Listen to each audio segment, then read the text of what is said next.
मेरा नाम पुष्पा है। मेरी ये दुख भरी कहानी मेरी मासूमियत के सबसे बड़ा सच है। मैं एक ऐसी लड़की हूँ जिसकी जिंदगी में दुखों के अलावा कुछ नहीं। मैंने बाहर की दुनिया नहीं देखी थी और ना ही मुझे लोगों से मिलने दिया जाता था।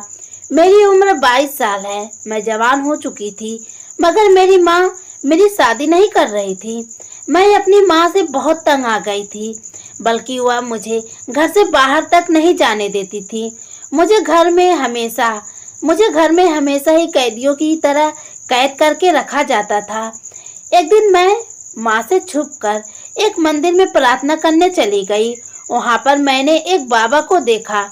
मैंने उन बाबा से कहा, बाबा जी मेरे लिए प्रार्थना कीजिए, मैं बहुत परेशान हूँ। मेरी माँ मुझे घर में कैद करके रखती है, यहाँ तक कि मेरी इस जवानी की उम्र में वह मेरी शादी तक नहीं करना चाहती। मगर जैसे ही उस बाबा ने मुझे देखा, उसकी आंखें लाल हो गई और वह चीखते हुए कहने लगा, तेरी वजह से तेरे घर वालों पर मुसीबतों के पहाड़ टूटने वाले हैं। जा तू यहाँ से, चली जा। वो बाबा अपनी जगह से उठकर भाग गया। मैं बहुत परेशान हो गई थी। मुझे लगा यह बाबा पागल हैं।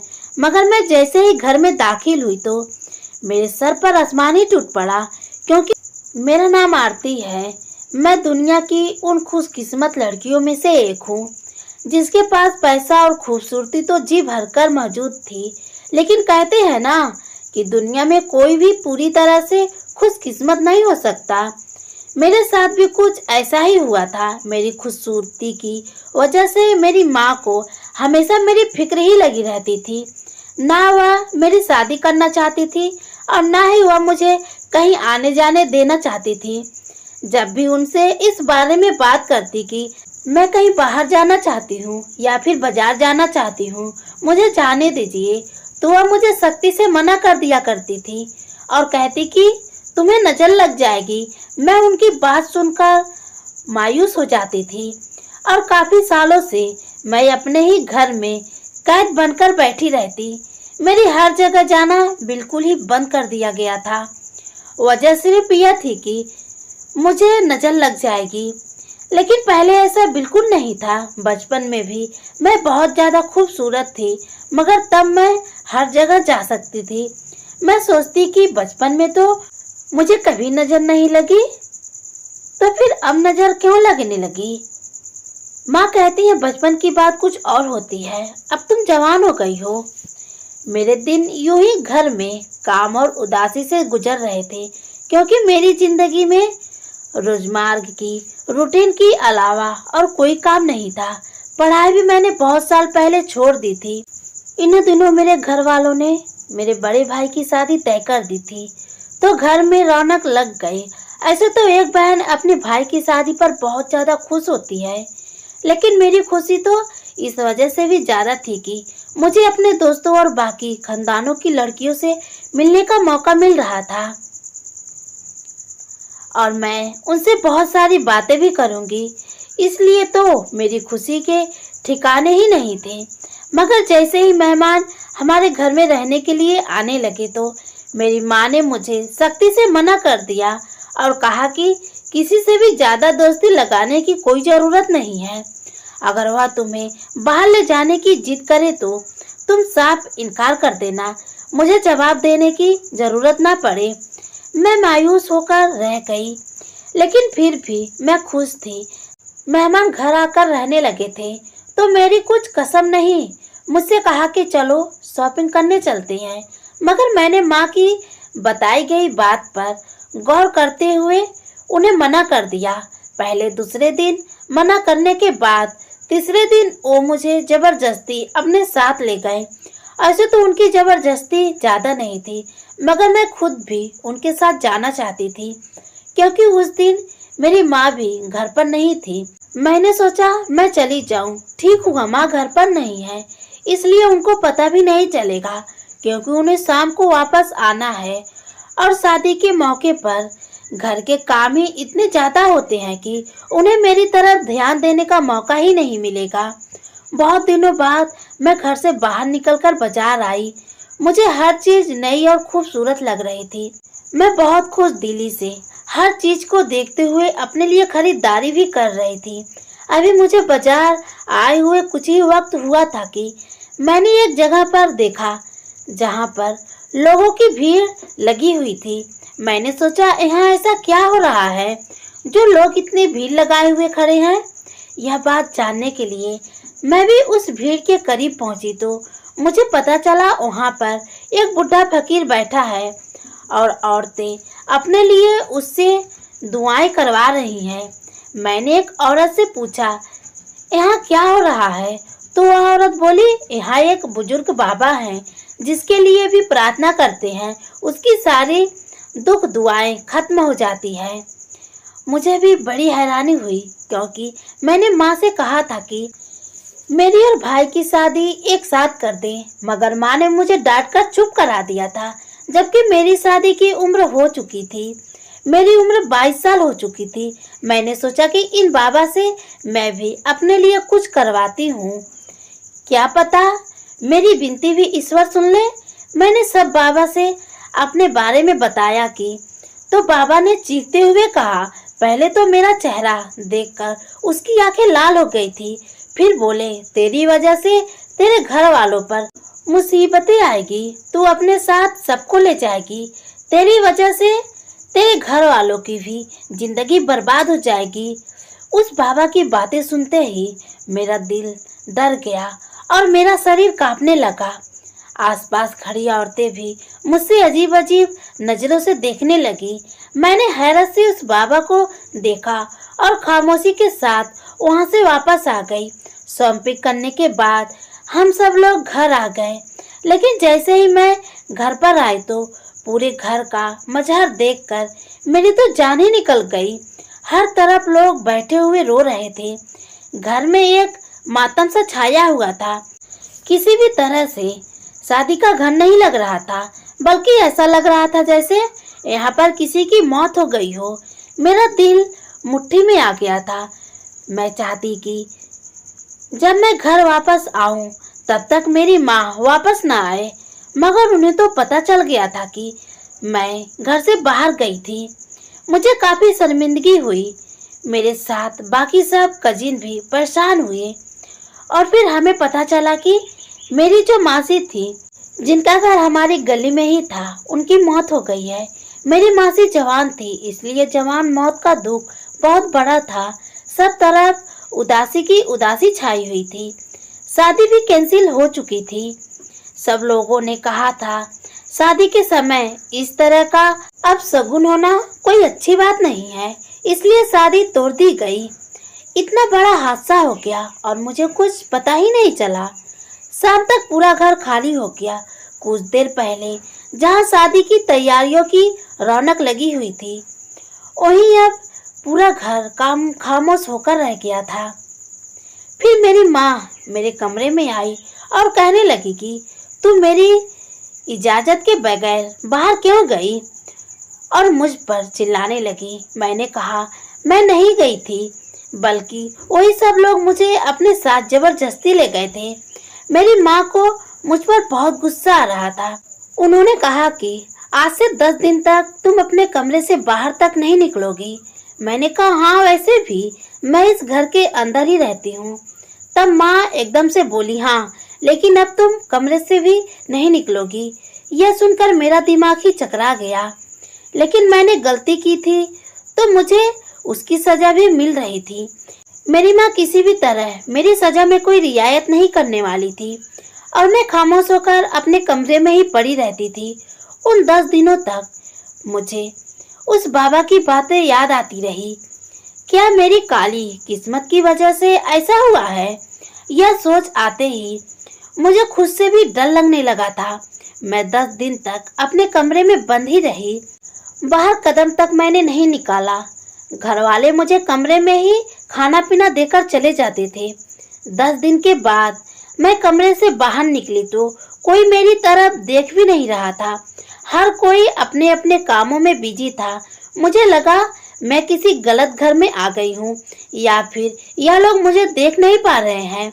मैं 10 दिन बाद कमरे से बाहर निकल आई। ना मेरा कोई भाई बहन मुझसे कोई बात कर रहा था और ना ही उन्हें मेरे बाहर आने की खुशी हो रही थी, बल्कि मेरे भाइयों ने तो मुझे देखकर मुंह बना लिया था और उनके चेहरे पर गुस्से की लकीरें साफ नजर आ रही थी।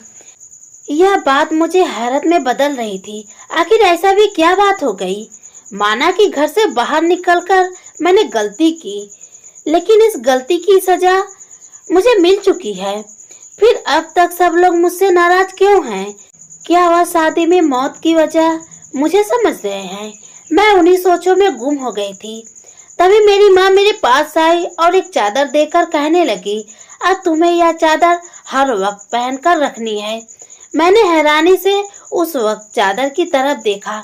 मैंने कहा, माँ, अब तो मैं अपने घर में अंदर हूँ और यह कोई गैर भी नहीं रहता, सब मेरे अपने ही हैं, तो फिर मुझे चादर में ढक कर रखने की क्या जरूरत है? माँ ने कहा, ज्यादा अपना दिमाग चलाने की जरूरत नहीं है। जो तुमने करना था वह कर दिया, तुम्हारा तो कुछ भी नहीं बिगड़ेगा। माँ का रवैया इतना सख्त था कि मैं कुछ पल के लिए गूंगी हो गई। मेरी माँ ने कभी मुझसे कभी इस तरीके से बात नहीं की थी। मैंने खामोशी से वह चादर लेकर खुद ही अपने ऊपर ओढ़ ली। शाम से पहले ही मेरी माँ ने कहा कि दोबारा अपने कमरे में वापस चली जाओ। आज के बाद तुम्हें अपनी जिंदगी में यही रूटीन बना लेनी है। सुबह 10 बजे से पहले अपने कमरे से बाहर नहीं निकलना और शाम होने से पहले ही अपने कमरे में वापस चली जाना। उनका हुक्म सुनकर मैं तंग रह गई। क्या यह मुझे अभी भी उसी गलती की सजा दे रहे हैं? हालांकि मैं तो सजा काट चुकी हूँ, मगर मैंने फिलहाल अपनी माँ से कोई बहस नहीं की, क्योंकि मैं जानती थी उस वक्त सभी लोग मुझ पर गुस्सा करेंगे। मैं खामोशी से अपने कमरे में लौटी हुई थी। रात के वक्त हमारे घर में झगड़ा शुरू हो गया। उनकी आवाज़ों की वजह से मुझे नींद नहीं आ रही थी, क्योंकि इतना शोर और ऊंची आवाज में मुझे नींद नहीं आती। हमारे घर में कोई भी ज्यादा ऊंची आवाज में बात नहीं करता था। मुझे सबकी आवाज सुनाई नहीं दे रही थी, लेकिन मैं इतना अंदाजा लगा सकती थी कि किसी बात पर बहुत बहस हो रही है। आखिर वह लोग किस बात पर बहस कर रहे थे, मैं यह भी नहीं जान सकती थी, क्योंकि माँ ने मुझे कमरे से बाहर निकलने से मना किया था। जैसे ही सुबह हुई, मैंने बाहर निकलकर सबसे पूछा, रात को हमारे घर में झगड़ा क्यों हो रहा था? मैंने सबकी आवाज सुनी थी, मगर मेरी बात का इस बारे में किसी ने कोई जवाब नहीं दिया, बल्कि मुझे झिड़क कर रख दिया और कहा कि तुम्हें अब किसी भी बात से कोई मतलब नहीं होना चाहिए। तुमने जो गलती की है उसका नुकसान हम सब भुगतेंगे। दोबारा मुझे इसी बात का ताना दिया गया। इस बार मैंने ही सब्र का घूंट भर लिया, क्योंकि मैं जानती थी गलती मेरी ही है, मगर यह लोग कैसे भरपाई करने की बात कर रहे थे यह भी मैं नहीं समझ पा रही थी। इसलिए पूरा दिन गुजरने के बाद मैं अपने कमरे में गई तो मैंने खुद से फैसला लिया कि घर में जो कुछ भी हो रहा है इस बारे में पता लगाकर ही दम लूंगी। आखिर मेरी वजह से ऐसा भी कौन सा पहाड़ टूट पड़ता था? मैंने घर से सिर्फ बाजार तक जाने की गलती की है, वो भी माँ सिर्फ मुझे इसलिए मना करती थी ताकि मुझे नजर ना लग जाए। नजर लगेगी तो मुझे लगेगी, इसके लिए सारा खानदान मुझ पर क्यों गुस्से हो रहा था। जैसे ही रात हुई, दोबारा मुझे अपने घर में झगड़े की आवाजें आने लगी, तो मैं अपने कमरे को खोलकर बाहर निकल आई। ऐसे तो मेरे माता पिता और बाकी सबको यकीन था कि अगर उन्होंने मुझे बोला है कि मैं बंद हो जाऊं तो मैं बंद ही हो जाऊंगी, क्योंकि पिछले बहुत दिनों से मैं ऐसा ही कर रही थी। लेकिन आज मैं यकीन तोड़कर कमरे से बाहर निकल आई ताकि पता लगा सकूं कि आखिर माजरा क्या है।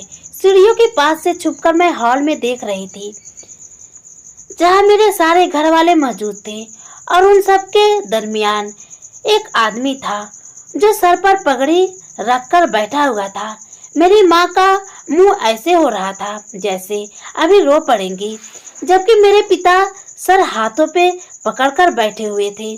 मुझे समझ नहीं आ रहा था ये सब लोग ज्यादा परेशान क्यों हैं और यह सब कुछ क्या हो रहा है और यह आदमी कौन है।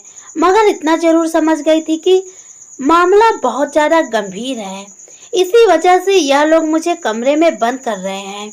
वरना मेरे घर वालों ने कभी भी मेरे साथ ऐसा सलूक नहीं किया था। हालांकि मैं घर से बाहर नहीं जाती थी, लेकिन कभी मुझे इस तरह कमरे में बंद होने को नहीं कहा गया था। कुछ सोचकर मैं अपने कमरे में आ गई और फिर मैंने सोच लिया मैं उस आदमी के बारे में पता लगाकर ही रहूंगी। इस परेशानी की वजह से मुझे नींद नहीं आ रही थी।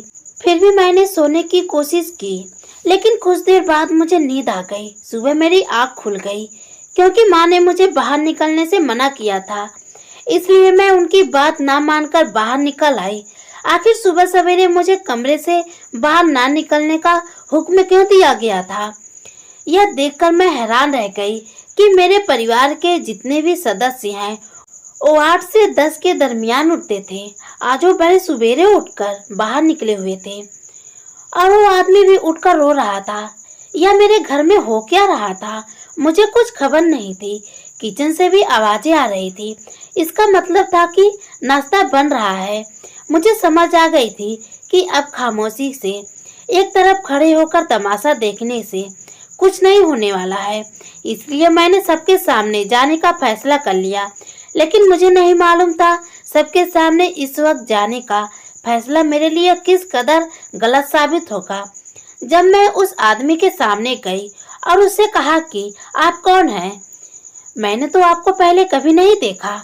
मेरी आवाज सुनते ही घर के सभी लोग हैरान होकर मुझे देखने लगे। मेरी माँ के हाथ से दूध का बर्तन छूट गया।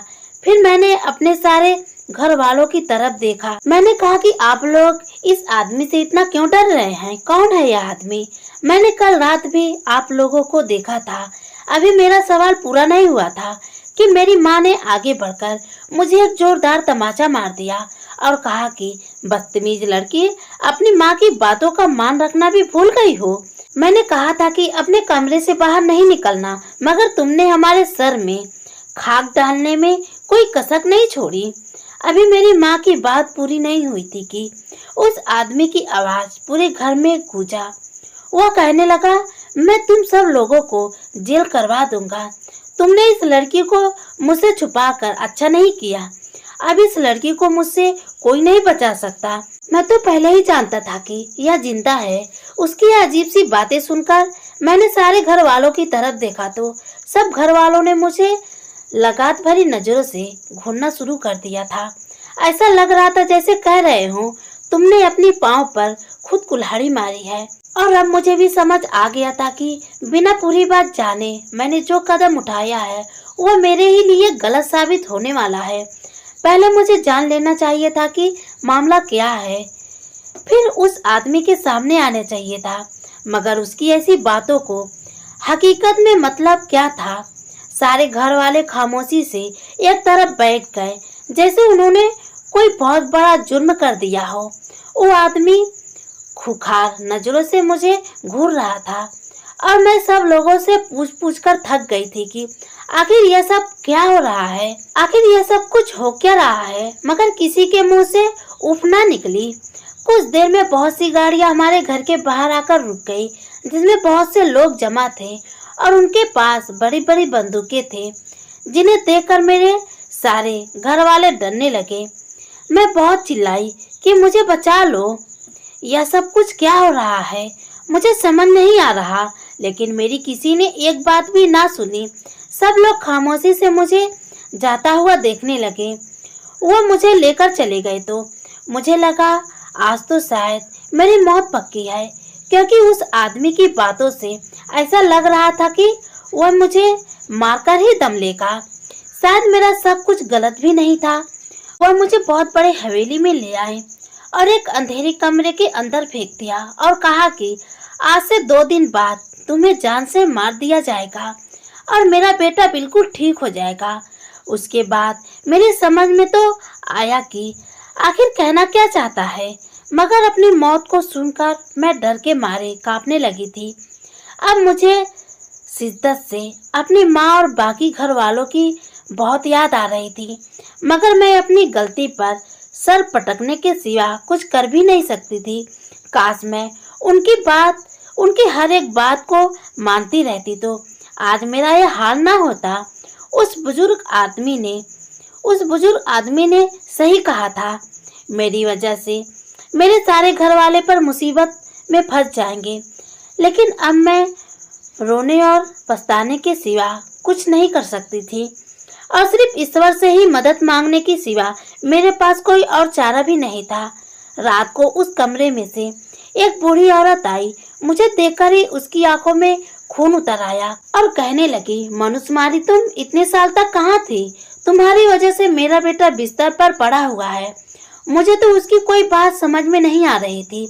मैंने उससे बहुत बार कहने की कोशिश की, आपको जरूर कोई गलत फहमी हुई है, इसी वजह से यह सब कुछ हो रहा है। लेकिन वह मेरी कोई बात सुनने की हक में नहीं थी। उसने मुझे बहुत मारा और खाना भी नहीं दिया।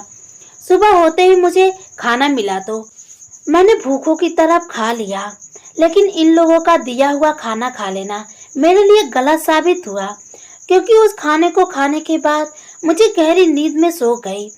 और फिर उस वक्त मेरी आँख खुली। वो लोग जब मुझे मारने के लिए ले जा रहे थे, यह सुनते ही मेरे रोंगटे खड़े हो गए। मैंने चीख चीख कर उन लोगों को रोकने की बहुत कोशिश की, मगर उन लोगों ने मेरा मुंह बंद कर दिया और मुझे लेकर एक शमशान घाट में चले गए। शमशान घाट के पास घने जंगल के दरमियान जिस जगह मुझे ले आया गया था, वह जगह साफ सुथरी थी, मगर सामने मौजूद इंसान को देखकर मेरे पैरों तले से जमीन निकल गई, क्योंकि मेरे सामने कोई और नहीं बल्कि वही बाबा मौजूद था जो मुझे उस दिन बाजार में मिला था। उसने मुझे कहा था कि तुम्हारी वजह से तुम्हारे घर वालों पर मुसीबतें आएगी। उसे देखते ही मेरा दिमाग चकरा गया। मुझे समझ आ गया कि यह सब इन लोगों की चाल थी। यह बाबा भी उन लोगों के साथ मिला हुआ है। उसने मेरे दिमाग के फुतूर भर दिया था। मुझे घर से बाहर जाना ही नहीं चाहिए था, मगर अब तो कुछ भी नहीं हो सकता था। और उस वक्त वहाँ पर एक चारपाई भी लाई गई, जहाँ पर एक बीमार लड़का लेटा हुआ था। मैं समझ गई थी कि यह वही जिसकी बीमार की वजह से यह लोग मुझे सता रहे हैं। पता नहीं हुआ बाबा क्या पढ़ रहा था, और एक तरफ मुझे भी चादर देकर बैठाया गया था। फिर बाबा ने कहा, जैसे ही मैं बोलूं वैसे ही इसे इस लड़की को मार देना, मगर ख्याल रखना कि इस लड़की की चीखें तुम्हारे बेटों के कानों में जरूर पड़नी चाहिए। तुम्हारा बेटा बिल्कुल ठीक हो जाएगा। उसकी बात सुनकर मुझ पर एक खौफ सा हावी हो गया था। मैं चीखने चिल्लाने लगी। मैंने कहा कि क्या तुम लोग पागल हो गए हो? मुझे मारने से ये लड़का कैसे ठीक हो जाएगा? यह लड़का बीमार लगता है, इसका किसी अच्छे डॉक्टर से इलाज करवाया जाए, तब यह ठीक हो जाएगा। मुझे मारकर तुम लोगों को क्या लगता है यह लड़का ठीक हो जाएगा? मेरी बात सुनकर उस औरत ने मुझे दोबारा थप्पड़ मारा और कहा कि खबरदार, जो अपने मुंह से मेरे बेटे का नाम भी लिया। अभी यह झगड़ा चल ही रहा था कि उसी वक्त वहाँ पर पुलिस आ गई। पुलिस को देखते ही वह बाबा भागने लगा, मगर वहाँ मौजूद लोगों ने उसे रोका कि तुम कहाँ जा रहे हो? इस लड़की को मारोगे तो हमारे बेटा ठीक हो जाएगा, हमारे लड़के को ठीक करके ही जाना। लेकिन पुलिस ने इन सब को अपनी हिरासत में ले लिया था। तभी वहाँ मौजूद लोगों को पता चला कि यह बाबा एक बहुत बड़ा मुजरिम है, जो कई सालों से लोगों को बेवकूफ बना रहा था। वहाँ मेरी माँ बाप और बाकी घर वालों भी आ गए। उन लोगों के आने से मैं समझ गई थी कि पुलिस को इन्हीं लोग ने बुलाया है। पुलिस इन सब लोगों को पकड़कर ले गई। उस लड़के को भी अस्पताल पहुंचा दिया गया। मैं अपने घर वालों के साथ घर वापस आ गई और घर आने के बाद अपने माता पिता और बाकी सब से माफी मांगने लगी। लेकिन मैंने अपनी माँ से पूछा कि माँ, आखिर यह सब कुछ क्या हो रहा था? उस आदमी को आप लोगों ने तब क्यों नहीं रोका जब वह मुझे यहाँ से लेकर जा रहा था? तो मेरी माँ ने कहा, मैं तुम्हें एक दिन सब कुछ सच बताने वाली थी, लेकिन मैं किसी ऐसे मौके का इंतजार कर रही थी जो बिल्कुल सही हो। मगर जैसे जैसे तुम बड़ी होती गई तो मैंने सोचा कि ऐसे मामलों के बारे में तुम्हें बताकर क्या फायदा। मगर जिस दिन तुम बाजार गई, मुझे उसी वक्त पता चल गया था कि उस इंसान को तुम्हारे बारे में जरूर पता चल जाएगा। इसलिए जब तुम घर वापस आई, पहले तो वह हादसा हो गया। हालांकि वह हादसा कुदरती तौर पर हुआ था, मगर उससे भी पहले मुझे उस इंसान के यहाँ आने की खबर हो गई। इसलिए मैंने तुम्हें कमरे में बंद रहने को बोल दिया था। हमने सोचा था 10 दिन के अंदर हम उस इंसान को बहला फुसलाकर यहाँ से भेज देंगे, मगर इस कोशिश में हम नाकाम हो गए, क्योंकि 10 दिन के बाद भी वो यहीं पर मौजूद था। मैंने पूछा, माँ आखिर वह इंसान है कौन? वो आदमी मेरे और आप लोगों के पीछे क्यों पड़ा हुआ था? तब मेरी माँ ने बताया कि वो आदमी तुम्हारे दादाजी की दूसरी बीवी की औलाद है, जो पहले हम लोगों के साथ ही रहता था। लेकिन जिस दिन तुम पैदा हुई उसी दिन उनके बेटे के साथ एक हादसा हो गया था। उसकी बीवी के हाथों उसका बेटा दूसरी मंजिल से नीचे गिर गया था। वो अपने बेटे को अस्पताल लेकर चले गए, मगर डॉक्टरों ने बोल दिया कि उनका बेटा अब कभी ठीक नहीं हो सकता। वो एक चारपाई पर जिंदा लाश की तरह पड़ा रहेगा। बाद में उसकी बीवी ने उनके दिमाग में फतूर भर दिया कि उस मनुष्य लड़की के पैदा होते ही हमारे बेटे पर मुसीबत आ गई, इसलिए हमें किसी बाबा के पास जाना होगा। यह बात सुनते ही सब लोगों का दिमाग खराब हो गया और सब लोग उस औरत की बातों में आ गए, और यह सब उसी बाबा का करा धरा था। यह लोग उसी बाबा को उठाकर ले आए। इस बाबा ने आते ही बोला कि तुम लोग को ठीक लग रहा है, सब कुछ उस लड़की की वजह से हुआ है। जब यह लड़की मरेगी तभी तुम्हारे बेटा ठीक होगा। बस तब से ही यह सब लोग तुम्हें मारने के पीछे पड़ गए। मगर जब खानदान वालों को इस बात का पता चला तो सारे खानदान वालों ने उन लोगों से बंटवारा कर दिया और कहा कि हमेशा हमेशा के लिए इस घर से चले जाओ। तब यह लोग कहीं दूर चले गए, मगर कुछ सालों बाद ही वापस आ गए। जब यह लोग वापस आ गए तो मैंने तुम्हारा हर जगह आना जाना बंद कर दिया, क्योंकि हम लोग ने उन लोगों तक यह झूठी खबर पहुंचा दी थी कि तुम मर गई हो और उसका बेटा कुदरती तौर पर ठीक नहीं हो रहा था। मगर शादी के दरमियान उन्हें तुम्हारी जिंदा होने की खबर मिल गई। तब वो दोबारा घर में वापस आ गए, मगर फिर भी हमने सोचा कि पुलिस के मामले में पड़ने से बेहतर है कि हम सुलह सफाई इनको भगा देंगे। 10 दिन तुम्हें कमरे में रखा, मगर फिर भी तुम्हारी बेवकूफ़ी की वजह से उसे पता चल गया। लेकिन चलो अच्छा ही हुआ, जो भी हुआ अब यह मुसीबत हमारे सर से हमेशा हमेशा के लिए उतर गई। कभी कभी ऐसी मुश्किलों का सामना करके ही हम लोग आजाद होते हैं, और जब तक हम डरते रहते हैं तब तक डर हमारे सर पर तलवार की तरह लटखटाता रहता है, जैसे कि हमारे साथ हुआ था। यह सब सुनकर मैं फुट फुट कर रोने लगी और ईश्वर का शुक्र अदा करने लगी। शायद मैं मौत से ही लड़कर वापस आई थी। अब मुझे इस सच्चाई का पता भी चल गया था कि माँ क्यों मुझे घर से बाहर निकलने नहीं देती थी। हमारे माता पिता हमारे बारे में भला ही सोचते हैं, लेकिन हम कभी कभी अपनी भावनाओं में बहकर उनको भी गलत समझ बैठते हैं। कुछ दिनों बाद मेरी भी शादी एक अच्छे लड़के से हो गई और मेरे भाई की भी शादी हो गई। हम सभी हंसी खुशी अपनी जिंदगी गुजारने लगे।